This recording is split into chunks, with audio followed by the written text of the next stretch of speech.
8:23, I'm getting the sock check from the one and only. Are you guys wearing the same socks? It's the same, but Very close. I always get inspired by you when I come on the show. Style game goes up when McCormack's here, right? Eric McCormack joining us once again. Plaid For Dad, it's back, June 15th. What's new about the campaign? Well, I think the newest thing is just how much it's working. Every year, more and more corporations get involved. There are more teams put together. It's really about raising awareness about prostate cancer, and like 1 in 7 men will be diagnosed with it in North America in their lives, and yet it's not talked about the way breast cancer is, the way so many other causes are. And men need to be encouraged to get out there, go to their doctor. It's 93% of cases prostate cancer.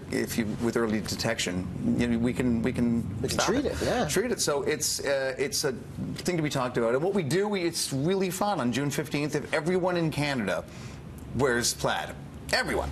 Plaid but it's tie, not plaid just shirt. About wearing the plaid. It's not wearing plaid. It's about taking pictures of it with your friend, putting it on social media, tweeting about it, Instagramming about it, making it a team effort at work, putting together teams, raising money. There's lots and lots of ways to get involved at plaidfordad.ca. And I lost my dad 10 years ago to prostate cancer, so it's near and dear to my heart. And it's also just fun. It's fun to be able to use plaid for good. And not for the evil. Not for evil. Let's stop using plaid for evil, shall Canada. we? Let's move on to a little Will and Grace chat. Okay. Oh, we're so excited that you're back. It's been so I have great. so many questions for you. I know season 3 of The Revival's been greenlit. Season 2 coming this fall. Yep. Back on set with all these old castmates and crew, is it the same or different? It is weirdly the same. And a lot of that has to do with the sitcom format. Most of it takes place in Will's apartment, which is virtually unchanged. It's been spruced up, but when I'm on that set, it's like I feel like Captain Picard on the Enterprise. When I'm standing right there, when I'm standing in the kitchen, that's my spot.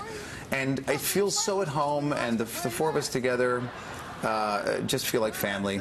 It was such an easy thing to return to, and such a joyful thing. When you have to perform in front of a live audience, and you talked about this before, of how special that is, when you look at the demographic of the audience coming for the reboots, what do you notice about who is tuning in for the latest version? It crosses gender lines, it crosses age lines, race lines. It's a show that has managed to speak to a huge segment of the population because we lead with comedy, because we lead with joy and friendship, and but it's become like a rock concert because there's a lot of people that discovered the show after we were off the air, and people that never had the chance the first time around to come see it. So to show up and be in the audience, and people always are amazed that we really do it in front of an audience. I mean, we shoot the whole show in about 3 hours.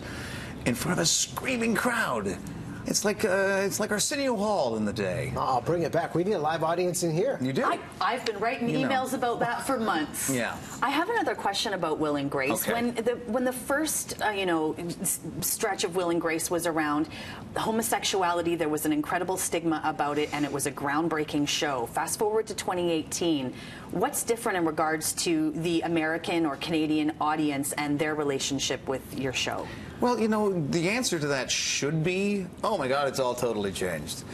But it had, 6 of our 8 years were during the Bush administration, and now we're during this ridiculous administration. So it's not like the problem's been solved. It's in some ways worse than ever. The voices for all causes, but particularly for LGBTQ, have to be loud, and so we're proud to be kind of the old school voice of that. And, like a reminder. A reminder, but also reaching into places that don't get the other message. We were never the angry parade. We were the show that seeped into your grandparents' house. And I like that. What was the gay one? I like that gay boy. He's nice. And those are the people that a show like Will and Grace can reach.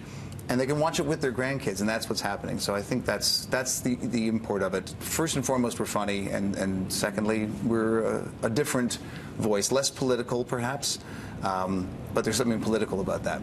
Okay, well, we want to get final words from you. We know you directed the season 3 premiere of Travelers. Congratulations on that. Thank you. But TJ and I were talking, and TJ said to me, hey, we should ask Eric a very personal question. What was that question? So I don't know if you've heard the news, but our boy Riaz is about to have a baby. We were yakking about it. Yes. So Riaz and Lori, I think, could use some dad advice. You have a son. What would you say to him, let's say, about being the father of a newborn?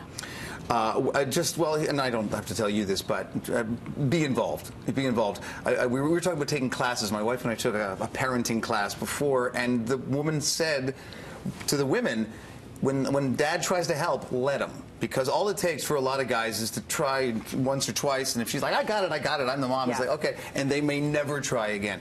Do it as a team.